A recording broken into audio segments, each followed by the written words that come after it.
हिंदुस्तान के हिमालयाज में है एक जगह जिसका नाम सबने सुना है। मन में विश्वास हो या डर, भगवान शिव को ढूंढते हुए लाखों लोग यहाँ हर साल आ पहुँचते हैं और करोड़ों लोग बस यहाँ आने का सोच कर ही रह जाते हैं। मगर जो आते हैं सिर्फ वही समझते हैं कि यहाँ आप सिर्फ भगवान से नहीं, अपने आप से भी मिलते हो। This is a place that changes you. This is a journey that changes your life. This is Kedarnath.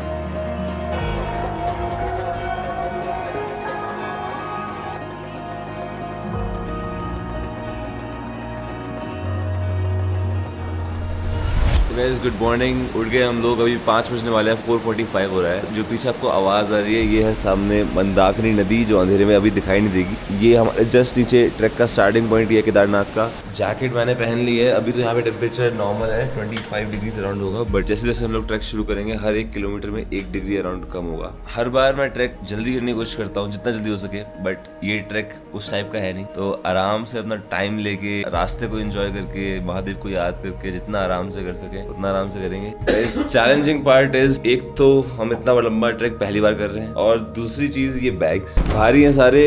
मेरा बैग स्पेशली, इसमें ड्रोन वगैरह है, तो ये एटलीस्ट अराउंड 10 किलो के बैग होंगे, जो कि एडिशनल वेट होने वाला है हमारे ऊपर।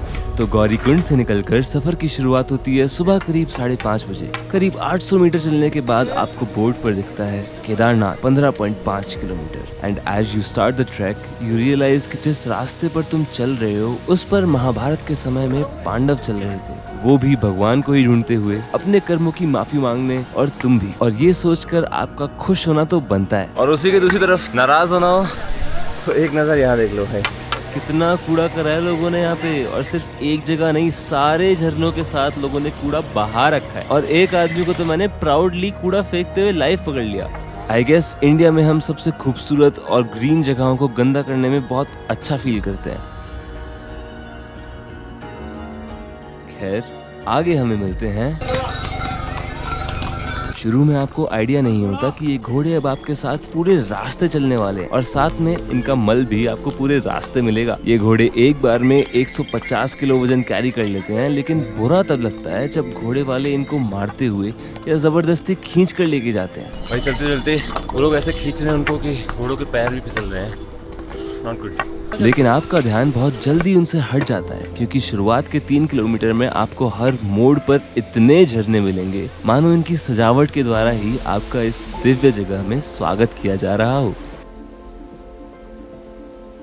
अभी हमको 2 घंटे हो गए चढ़ते हुए। हम अराउंड 3 किलोमीटर चढ़े हैं, पराठे खा रहे हैं। And this is the point जहाँ पे रियलाइज हो रहा है कि ये ट्रैक अभी तक जो ट्रैक कर रहे हैं उन जैसा नहीं है। मुश्किल से 20% भी नहीं आए हैं अभी रास्ते का। So it's a long way to go. यहाँ पर कैश जरूर लेके आओ और खुले लेके आओ। अभी यश भाई वॉशरूम नहीं जा पाए, बेचारे को आ रही थी क्योंकि 10 रुपए चाहिए थे, लेकिन हमारे पास 200 के नोट से कम कुछ था नहीं। तो गाइस अच्छी बात यह है कि यहाँ पे फ्री टॉयलेट्स भी हैं, तो यश भाई को वॉशरूम जाने को मिल गया है। तो अगर आप आते हो तो अराउंड 5-5.5 किलोमीटर ऊपर आके हमें मिला है हमको ये। अभी तक रास्ता काफ़ी बंद था, लेकिन अब सामने घाटी खुल गई है। और फिर चलते चलते आप पहुंचते हो इस ब्रिज पर, जो कि जर्नी का हाफ वे मार्क है। यहाँ पहुँच के काफ़ी पॉजिटिव फील होता है। लगता है कि अब इतना सफ़र तय कर ही लिया है तो आराम से पूरा भी कर लेंगे। लेकिन आपको पता नहीं होता कि असली चढ़ाई तो इस ब्रिज के बाद शुरू होती है। यहाँ एक तरफ आप देखते हो वो पहाड़ जहाँ से आप आए हो, और दूसरी तरफ ऊपर वहाँ जहाँ आपको जाना है। वो ब्रिज क्रॉस करने के बाद अब चढ़ाई अचानक से खड़ी, अब चढ़ाई बिल्कुल अचानक से खड़ी हो चुकी है। इस पे जिगजैग करके इस पहाड़ के ऊपर जाना है। और हिमालयाज की तो आदत ही है कि अचानक मौसम कभी भी बदल देते हैं, और यहाँ चढ़ाई भी बढ़ती जाती है, और आपका दिमाग बाकी दुनिया से हट के सिर्फ इन रास्तों और वादियों पर फोकस करने लगता है। थकान जल्दी होने लगती है, लेकिन आपको मोटिवेट करने पीछे झलकियों में दिखता है केदारनाथ पीक। मानो आपको अपनी तरफ अट्रैक्ट कर रहा हो, कह रहा हो कि सब भूल जाओ, सिर्फ मेरी तरफ बढ़ते रहो।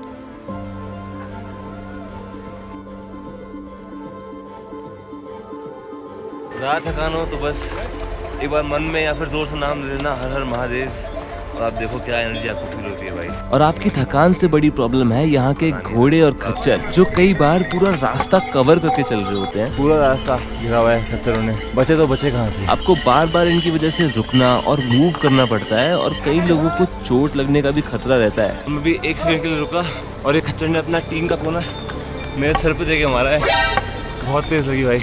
बट आप चलते रहते हो, आपको दिखने लगता है केदारनाथ का बेस कैंप, लेकिन वो अभी भी काफी दूर है। पिछले 1-1.5 किलोमीटर से बोर्ड्स पे 6 किलोमीटर ही लिखा हुआ है केदारनाथ का रास्ता।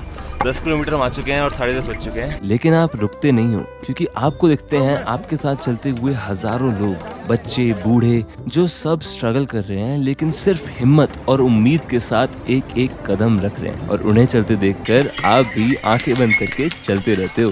सामने है छोटी पिंचोली, जहाँ से केदारनाथ 5 किलोमीटर है। गाइस ये बहुत गलत है, नीचे वाले कैंप से आ रहे हैं, वहाँ पे एक जगह पे आपको दिखेगा बोर्ड की केदारनाथ 4 किलोमीटर है।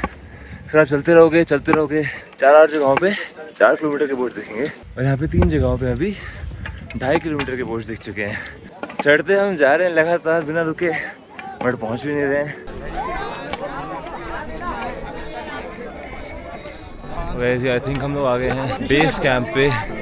सारे खच्चर यहाँ पर हैं, काफ़ी भीड़ है आगे, और ये पूरी भीड़ ऑफ सीजन में है, जब अभी 1 हफ्ता पहले मानसून खत्म हुए हैं और लोग यहाँ पे इतने कम है। लोग बोल रहे हैं कम लोग हैं।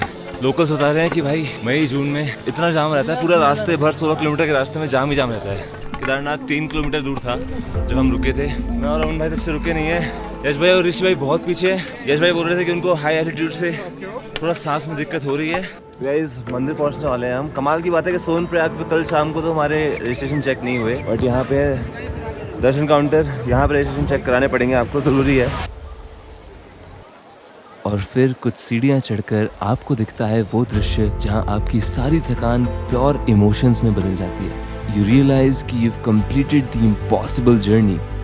आप उस पवित्र मंदिर के सामने हो जो हजारों सालों से हिमालयस की गोद में यहाँ छुपा हुआ है, जहाँ पांडवों को फाइनली अपने पापों से मुक्ति मिली थी। 12 ज्योतिर्लिंग, पंच केदार और 4 धामों के सबसे जाने माने स्थान में आप हो केदारनाथ में।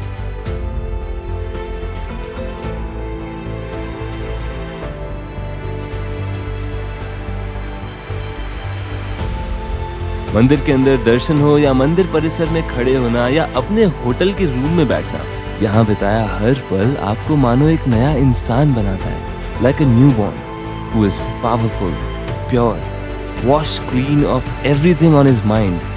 और जब तक आप यहाँ हो, it's only you, your freedom and the presence of a divine supreme power that surrounds you. भले आप भगवान शिव में यकीन करो या ना करो, ये जगह आपको अपने आप में और पहाड़ों में छिपी इस जगह की शक्ति में यकीन करने पर मजबूर कर देती है। और मंदिर से कुछ 800 मीटर ऊपर है बाबा भैरवनाथ का मंदिर, जिन्हें केदारनाथ की इस वैली का रक्षक माना जाता है। यहाँ माथा टेकने के बाद कुछ समय तक आप सिर्फ इन नजारों के हो जाते हो। यहाँ तक कैसे आए, यहाँ आने से पहले तुम कौन थे, ये सब कुछ याद नहीं रहता।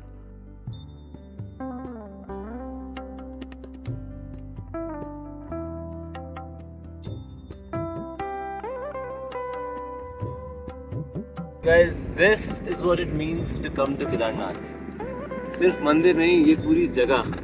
और देखते देखते कब शाम हो जाती है पता ही नहीं चलता। तो गाइज रूम में पहुंच चुके हैं हम लोग। यहाँ पर आए हुए हमको 1.5 घंटा हो गया था। हम लोग बहुत देर से रूम देख रहे थे। रूम का सिचुएशन ये है कि 1-2 दिन पहले ही यात्रा में ट्रैफिक काफ़ी बढ़ गया है, क्योंकि बारिश अब ख़त्म हो चुकी है, लोग वापस आना शुरू हो गए हैं और लोगों की छुट्टियाँ बढ़ गई हैं, अभी ऑटम ब्रेक्स पड़ गए हैं। तो 2-3-4 हज़ार रुपये के जो रूम्स थे वो अब 6-7-8 हज़ार रुपये के रूम्स हैं। तो हमको ये बहुत ही बेसिक सा सोबर सा रूम मिला है 2000 रुपये में। यश भाई तो लेट चुके हैं। हाँ, बीच में कुछ पंडित साहब से एक्स्ट्रा पैसे लेने की कोशिश जरूर करेंगे, तो सावधान रहना।